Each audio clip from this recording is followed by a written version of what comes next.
Throughout American history, urban labor has been the most impactful towards the economic development of the Industrial Revolution. But due to the harsh working conditions towards foreign laborers, many Americans have been disgusted by the harm we have done to our fellow working class people during the industrial era of the United States.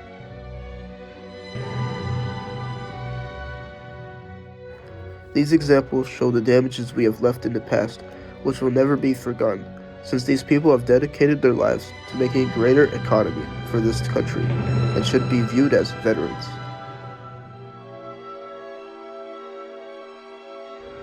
Whether it was the child labor laws giving bad wages or the foreign labor conditions that were presented by these business officials, we should fight for what's right and put light on those figures that worked to make capitalist America we know today.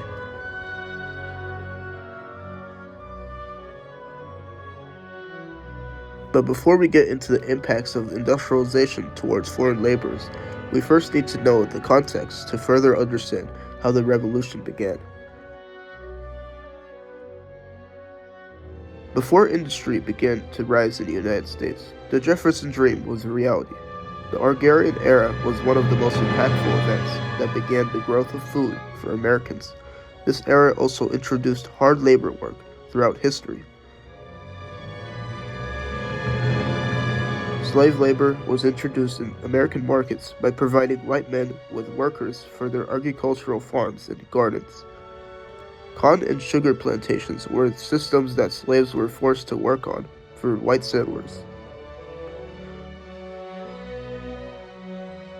Eventually, the rise of technological advancements created by engineers in the United States, like the steam engine and the Erie Canal, led to the beginning of the industrial era of the United States, also known as the Industrial Revolution.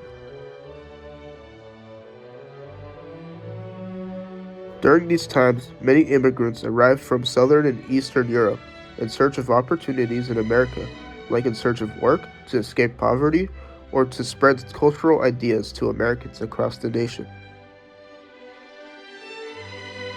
This ultimately led them to moving into urban areas like Chicago and New York City, which featured lots of jobs that they eventually applied for, like factory work, railroad construction, sewage work, coal mining, and domestic service. At first, it seemed like everything was gonna be great. For once, life seemed so simple. Money, food, jobs, and homes were all one person who moved to the United States could ask for. But little did they know that they would be victims of the industrial era. Coal miners didn't expect the worst when it came to labor in the deep ends of the world. Without knowing their fate, they would eventually be killed by things like the black lung disease, explosions, gas poisonings, and suffocation. Similar working conditions were also seen in Carnegie Steel Company's Homestead plant in 1892.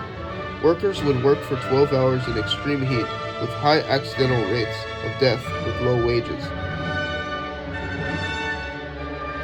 12-hour shifts were a regular thing during this era. That also followed up during the railroad construction, which also had Chinese immigrants facing blistering heat, low wages, accidents, and deaths. Eventually, immigrants started to be fed up with this nonsense of low wages, weather conditions, and death rates. They would also decide to go on strike for the people who were let down on the American dream. Immigrants saw the truth behind the American dream and begged for a greater labor system in the United States due to the loss of many who worked day and night for their families and friends. One strike that immigrant laborers went on was the Homestead Strike of 1892, which happened due to the harsh working conditions that immigrants faced in laboring factories, which hurt them physically. Andrew Carnegie always argued that hurting workers was the wrong thing to do, stating that the works are not worth one drop of human blood. Henry Clay Frick disapproved of this, stating that we have to teach our employees a lesson. Another strike that immigrant laborers went on was the Pullman strike of 1894, which happened because of the harsh measures taken by George Pullman to recoup his profits after the economic depression caused by the Panic of 1893. The measures included cutting more than 2,000 workers and reducing wages by 25%. This shows how effective the harsh economic systems can do to people, from constantly hurting them, from living the American dream can make one person fight for better opportunities. Even after the beginning of the strikes, like the first one, the Great Upheaval of 1877, immigrants still fell into some problems. An economic depression rose up during the industrial era, which was a problem for many who were struggling financially. The continuation of big businessmen like Andrew Carnegie and John D. Rockefeller taking big cuts from their workers was still one thing that immigrants worried about and struggled to fight back on for their own benefit. Both Carnegie and Rockefeller relied on two different systems that were like strategies for their companies. Carnegie relied on vertical integration tactics for iron mines and coal fields, while Rockefeller relied on horizontal integration.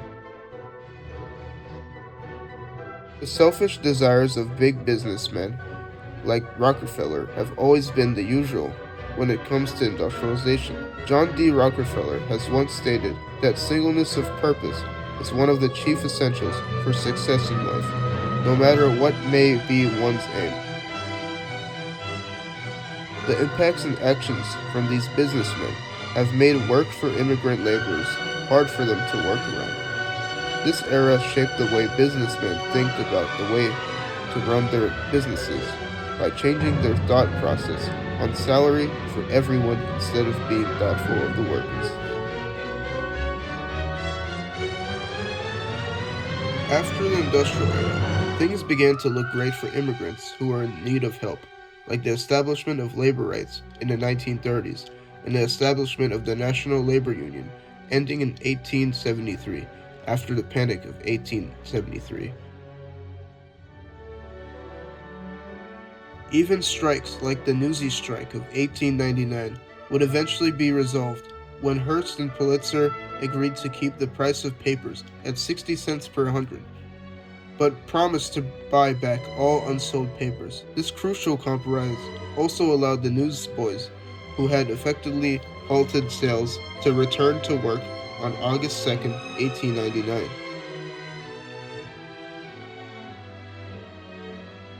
Another example of a positive outcome can be seen after the Homestead Strike of 1892. The strike was able to expose the brutality of unregulated industrial capitalism and the dangers of using private security like the Pinkertons against workers. Positive outcomes like these would help strengthen not just working-class Americans, but working-class immigrants as well, by giving them a voice to speak out. Actions like these help give strength to this country and the people who serve in this country, and this should be seen more today so that we can have a better nation on our hands.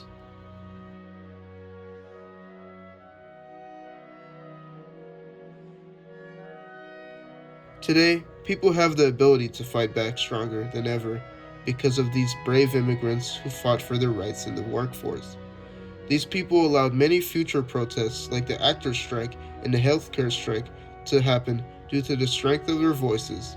The future holds a strong message for those because of these brave men and women who helped this country.